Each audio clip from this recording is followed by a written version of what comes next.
রাসূল সাল্লাল্লাহু আলাইহি ওয়াসাল্লাম যখন খায়বারের যুদ্ধ শেষ করে ফিরে আসছেন, তো সারা লাইলাম রাতে হাঁটতে লাগলেন। রাতে হাঁটছেন, ফাদরাকাল কালা, তখন আল্লাহ রাসূলকে নিদ্রা পেয়ে গেল। খুব ক্লান্ত, ঘুম আসছে এরকম হাঁটতে হাঁটতে। ফারাসা, তখন তিনি রাতে শুয়ে পড়লেন। রাতের শেষ দিকে শুয়ে গেলে মক্কালানের বেলালকে বললেন, বেলাল, ইকলালা না লাইলাম, তুমি আমাদের পাহারা দাও। শত্রুর জন্য মুহাম্মদ সাল্লাল্লাহু আলাইহি ওয়াসাল্লামকে পাহারা দেওয়ার ঠিক করতে দিয়েছে। আপনি যদি বলেন না আল্লাহর রাস্তে আছি, এই কথা বলুন না, আল্লাহর রাস্তে চলে না। আল্লাহ তো সব কিছুই করেন, তো আল্লাহর নবী কেন বলছেন যে বেলাল তুমি পাহারা দিবা?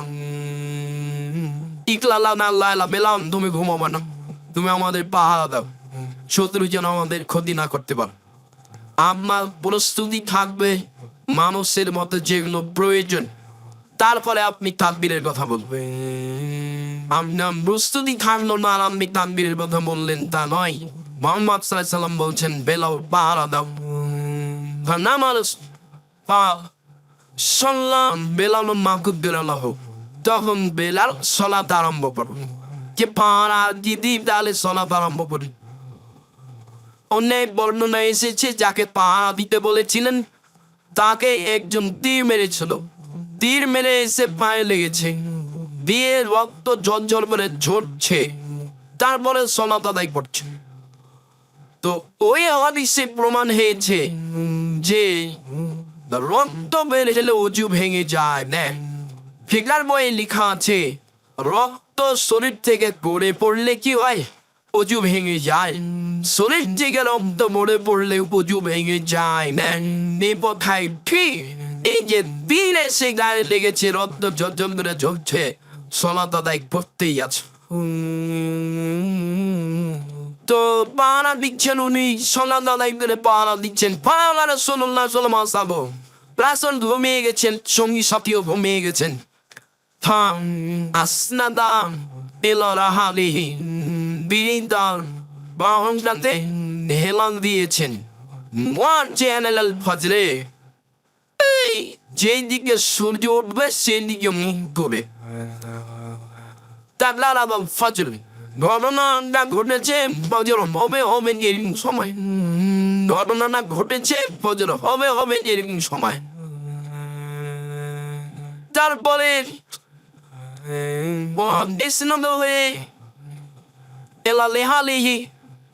তার বাহনে হেলাম দিয়ে ঘুমিয়ে আছেন। ফালাম ইস্তাইকাজা রাসূলুল্লাহ সাল্লাল্লাহু আলাইহি ওয়াসাল্লাম, আল্লাহ রাসূলের ঘুম ভাঙেনি। আল্লাহ রাসূলের ঘুম ভাঙেনি। বললাম বেলাল, বেলালেরও ঘুম ভাঙেনি। বললাম আদম মিন আসহাবি রাসূলিল্লাহ সাল্লাল্লাহু আলাইহি ওয়াসাল্লাম, সাহাবীদের কারো ঘুম ভাঙেনি। হামতা যারা মাথম শামস, সূর্য উঠে গেছে, সূর্যের আলো সাহাবীদের মুখের উপরে লেগেছে। ফাস্তাইকাজা রাসূলুল্লাহ সাল্লাল্লাহু আলাইহি ওয়াসাল্লাম, আল্লাহর নবী এদের প্রথম জেগেছে। যখন আলোটা মুখের উপরে লেগেছে, তখন আলোর কারণে আল্লাহ রাসূল ঘুম থেকে প্রথমে জেগেছেন। লম্বা সময় পায়ে হেঁটেছেন, রাতে ক্লান্ত হয়ে গিয়ে ভোর রাত্রে ঘুমিয়েছেন। বেলালকে বলেছেন, বেলাল তুমি পাহারা দাও। বেলাল বাহনের গায়ে হেলান দিয়েছে। ফাদালামা ধোয়াই নাম, তার চক্ষু তাকে চেপে ধরেছে, তারপর ঘুমিয়ে গেছে। তো ফাজিয়া রাসূলুল্লাহ সাল্লাল্লাহু আলাইহি ওয়াসাল্লাম, আল্লাহ রাসূল ঘামিয়ে উঠেছেন, ঘটনা কি? ফাকালায়া আই বেলাল, আল্লাহ রাসূল বলেন বেলাল তুমি ঘুমিয়ে গেছো যে? তখন বেলাল বলছে আখা যাবে নাফসি, আল্লাহ যা আখা যাবে নাফসি, আপনাকে যা ধরেছে আমাকে তাই ধরেছে। আমাকে যা ধরেছে আমাকে তাই ধরেছে, আমি তো বুঝতে পারিনি। তার রাসূল বলে ইকতাদু, চলে এখানে থাকা হবে না। অফিল ওয়ায়াতিন কালা ইন্না হাজা শাইনা শাইতানা, ইন্না হাজা শাইতানা ফি ওয়াবিন, এই উপত্যকায় শয়তান আছে, চলে এখানে থাকা হবে না। তাহলে শয়তান সব জায়গায় থাকে না, শয়তান জায়গা বিশেষে থাকে। রাতে যেখানে পেশাব পায়খানা করার জন্য বসবেন খেয়াল করে দোয়া পড়ে বসবেন। শয়তান সব জায়গায় থাকে না, কোনো কোনো জায়গায় থাকে পিঠে। আল্লাহ রাসূল বললেন এখানে শয়তান আছে, এখানে সালাত আদায় করবো না, চলো ফান্নাদো হেলা হই। তারপর বাহন সব চলে গেল এক জায়গায়, চলে গিয়ে বললে এখানে নানো। বেলাল আজম দাও। বেলাল ইকরাম দিল। সাল্লাল্লাহু রাসূলুল্লাহ সাল্লাল্লাহু আলাইহি সাল্লাম সালাত আল ফাজরে আল্লাহ রাসূল ফজরের সালাত আদায় করলেন। তারপরে তিনি বললেন শোনো, মান্নাসিয়াদ সালাতান ফালিসাল্লি লাকারা, কেউ যদি সালাত থেকে ভুলে যায় তাহলে যখনই তার স্মরণ হবে তখনই সে যেন সালাত আদায় পড়ে। অন্য এক বর্ণনায় এসেছে তিনি বললেন শোনো, যখন তোমাদের কোনো ব্যক্তি ঘুমিয়ে যাবে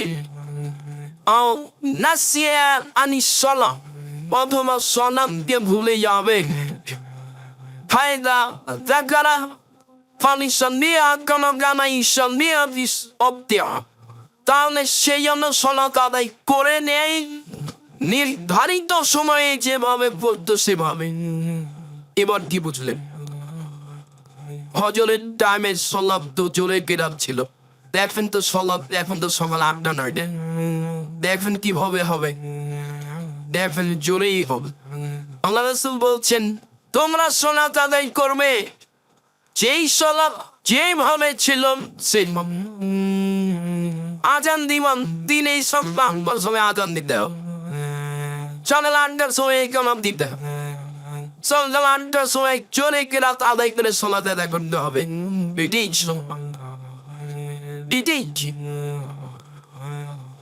রাসূল সাল্লাল্লাহু আলাইহি ওয়াসাল্লাম এই কথা বলেছেন ইন্না শাইতানা আতা বেলালা।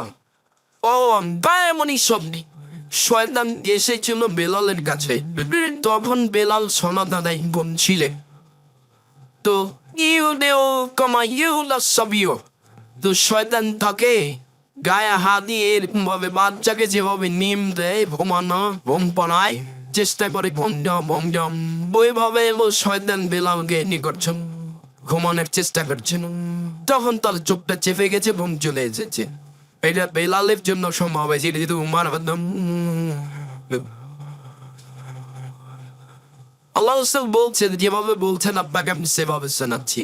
তার মানে আমার আপনার কাছে শয়তান আসতে পারে, এটাই স্বাভাবিক।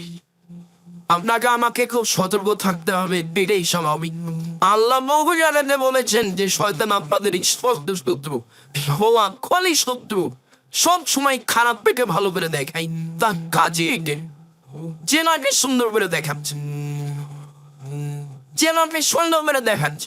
অত জেনার কোনটালে সুন্দর হলে এত বড় খারাপ পায়।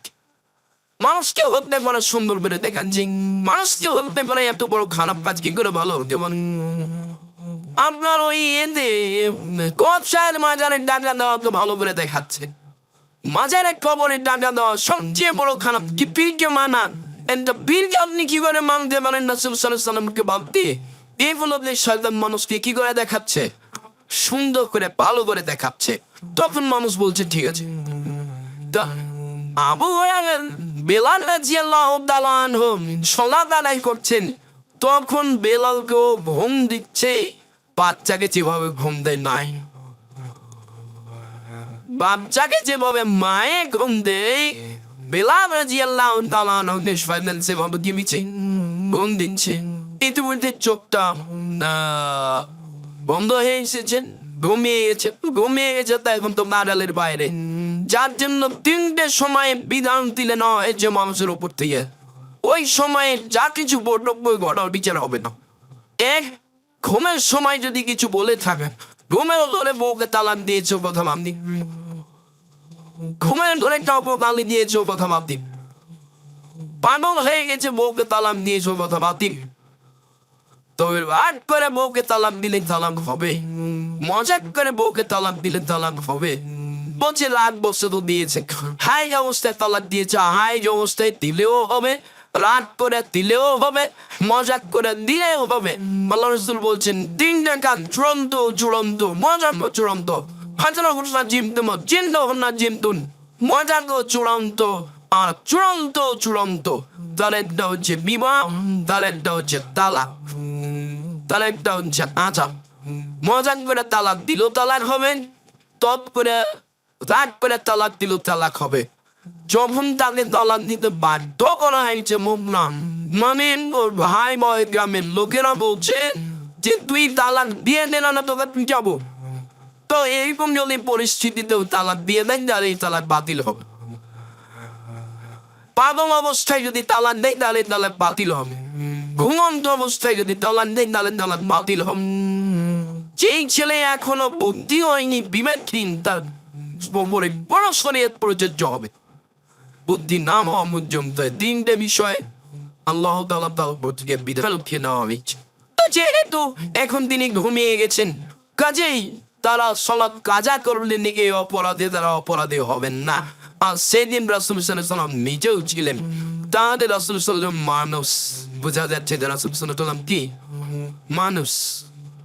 যা এই ঘটনা ঘটতেই বলে ফেরেশতা বলে নূরের বলে এই ঘটনা ঘটতো। জিবরাইলের তো ঘটবে না কোনোদিনই। জিবরাইলের নূরের মোহাম্মদ সাল্লাল্লাহু আলাইহি ওয়াসাল্লামের নূরের এই ঘটনা ঘটলো যে হাদিস তো বুখারী মুসলিম আপনি ভেবেছেন মানে মোহাম্মদ সাল্লাল্লাহু আলাইহি ওয়াসাল্লাম মানুষ। এই ঘটনা ঘটতেই পারেন। তিনি খেতেন, তিনি চলতেন, তার স্ত্রী ছিল, তার পরিবার ছিল। পরিবারের সময় সাথে অনেক সময় সন্তুষ্ট হতেন, অসন্তুষ্ট হতেন। অনেক সময় বলতে কিছু বলতেন, সেটাও স্পষ্ট কোরআন হাদিসে সব উল্লেখ হয়েছে।